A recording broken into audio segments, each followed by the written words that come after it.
Excel မှာ calculation ကိုချိတ်ပြီးတော့ file တွေအများကြီးသုံးနေရတဲ့သူဆိုရင် automatic နဲ့ manual ကိုကောင်းကောင်းသုံးတတ်ဖို့လိုအပ်တယ်အဲ့တော့ဘယ်လိုအခြေအနေမှာဆိုရင် automatic ကိုထားမှာလဲဘယ်လိုအခြေအနေမှာဆိုရင် manual ကိုထားမှာလဲ manual ကစာရိုက်တဲ့အချိန်မှာ must be ထားကိုထားရတယ်ဘယ်သူတွေစာရိုက်တဲ့အချိန်လဲဆိုရင်ကြည်ပြတို့တွေအခုဒီ data မှာဆိုရင် sheet တွေအများကြီးနဲ့ချိတ်ထားတယ်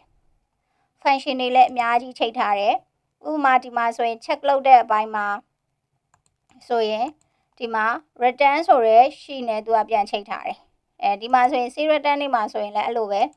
file တွေကတစ်ခုနဲ့တစ်ခုမှာအများကြီးချိတ်ထားတယ်ပြီးတော့ရင် function တွေလည်းအများကြီးတွက်ထားတယ်အဲ့လိုမျိုး file တစ်ခုနဲ့တစ်ခုချိတ်ဆက်ထားတဲ့ data တွေမှာ data ရိုက်ထည့်လိုက်ပြီးဆိုရင်သူကဒီမှာကိန်းဂဏန်းတစ်ခုကိုရိုက်ထည့်လိုက်တယ်ဆိုရင်အဲ့ဒီကိန်းဂဏန်းကသူချိတ်ဆက်ထားတဲ့ file မှာတွားပြီးတော့မှ calculation ပြန်လုပ်တယ်မှာဆဲကွက်တစ်ကွက်မှာစာရိုက်လိုက်တယ်ဆိုရင်အဲ့ဒီဆဲကွက်တစ်ကွက်နဲ့ချိတ်ဆက်ပြီးတော့တွက်ထားတဲ့အကွက်မှာသူက auto ဘာဖြစ်လဲဆိုရင် calculate လုပ်တယ်အဲ့ဒီအခါကျရင်ကိုက calculate လုပ်တာက data ချိတ်ဆက်ထားတာကအရင်များတယ်ဆိုရင်တစ်ကွက်ရိုက်တစ်ခါသွားပြီးတော့သူကအလုပ်လုပ်နေမယ်တစ်ကွက်ရိုက်တစ်ခါသွားပြီးအလုပ်လုပ်နေမယ်ဆိုရင်လုံးဝအဆင်မပြေဘူးအလုပ်လုပ်ရတာအရင်ကြာတယ်အဲ့ခါကျကိုကဘာလုပ်ရလဲဆိုရင်ဒီဘက်မှာချိတ်ဆက်ထားတဲ့ data မှာတော့မဝင်နဲ့ပေါ့အဲ့လိုပြောချင်တာဒီမှာဆိုရင်ချိတ်ဆက်ထားတဲ့ function တွေရှိတယ်ဒီချိတ်ဆက်ထားတဲ့ data တွေမှာတော့ calculation လောလောဆယ်စာရိုက်နေတဲ့အချိန်မှာမလုပ်သေးနဲ့အောင်မဝင်သေးနဲ့အောင်အဲ့လိုပြောလိုက်တာမဝင်သေးနဲ့အောင်ဒီတိုင်းပဲ pass လုပ်ထားမယ်ဆိုပြီးတော့မှကြည်ပြတို့တွေကဒီနေရာမှာ automatic မသုံးမဲနဲ့ manual ကိုသုံးပြီးတော့မှကိုရိုက်เสียရှိတာကိုရိုက်တာဟုတ်ပြီနော်ကိုရိုက်เสียရှိတာတွေအားလုံးကိုရိုက်ပြီးသွားပြီဆိုတဲ့အခါကျမှဘာလုပ်လိုက်တာလဲဆိုရင် calculation option ကို automatic ဆိုပြီးတော့ချိန်ချလိုက်တယ်ဆိုရင်သူ့ရဲ့အဖြေတွေကမှန်မှန်ကန်ကန်ထွက်လာမယ်မြန်မြန်ဆန်ဆန်ထွက်လာမယ်အဲ့တော့ကိုက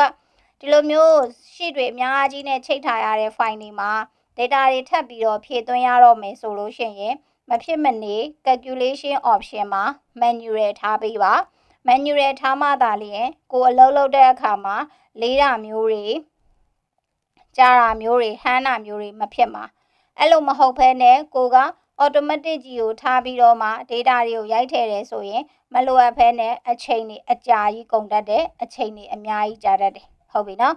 အဲ့တော့ကိုက calculation လုပ်တော့မယ်ဆိုတဲ့အခါကျမှချိတ်ဆက်မှုတွေကိုလုပ်တော့မယ်ဆိုတဲ့အခါကျမှ automatic ကိုပြောင်းပေးရတယ်အဲ့ဆိုနားလည်မယ်လို့မျှော်လင့်ပါတယ်ကိုက data အကြီးတွေနဲ့လုပ်နေတယ်ဆိုရင်တော့ဒီ chat လေးကိုသတိထားပေးပါနော်ကြည်ပြတို့ရဲ့သင်တန်းကတော့ Linux ကွန်ပျူတာသင်တန်းက51 52 130E မှာရှိပါတယ်မန္တလေးကလူတွေဆိုရင်တော့အပြင်မှာတဦးချင်းတက်သင်စနစ်နဲ့လည်းတက်လို့ရတယ်အဲ့လိုမဟုတ်ဘူးကိုက online ကနေတက်ရောက်ချင်တယ်ဆိုရင်လည်း Zoom 1by1 နဲ့လည်းတက်လို့ရတယ် video class တွေလည်းတက်လို့ရပါတယ်ကြည်ပြရဲ့အတွေ့အကြုံတွေအားလုံးကိုပေါင်းပြီးတော့မှရေးထားတဲ့ course တွေဖြစ်တဲ့အတွက်ကြောင့်မလို့လက်တွေ့လုပ်ငန်းခွင်မှာတကယ်ကိုအသုံးချနိုင်ဖို့အတွက်သေချာလေးလေ့လာရတဲ့သင်ခန်းစာတွေဖြစ်ပါတယ်အဲ့တော့စိတ်ဝင်စားရဲဆိုရင် page မှာလာပြီးတော့မေးမြန်းနိုင်ပါတယ်ကျေးဇူးတင်ပါတယ်ရှင်